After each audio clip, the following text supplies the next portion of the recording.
Good morning. এখন বাজে 5টা। আমি বেরিয়ে পড়েছি মর্নিং ওয়াক।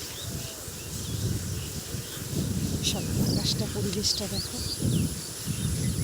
দিদিকে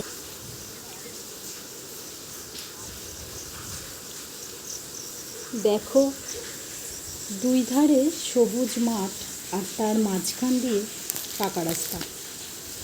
এইরকম মনোরম পরিবেশে হাঁটতে কার কার ভালো লাগে কমেন্টে অবশ্যই জানিও। এখন 5টা বাজে, আর একটু পরেই সূর্য উঠবে।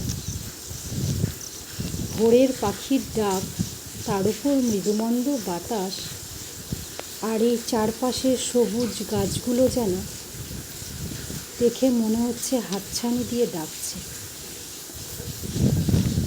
আকাশটা ভীষণ ভালো পরিষ্কার আছে। আজকের সকালটা গরম গরম চায়ের সাথে এখানেই শেষ করছি। সবাই ভালো থেকো, সুস্থ থেকো। টাটা।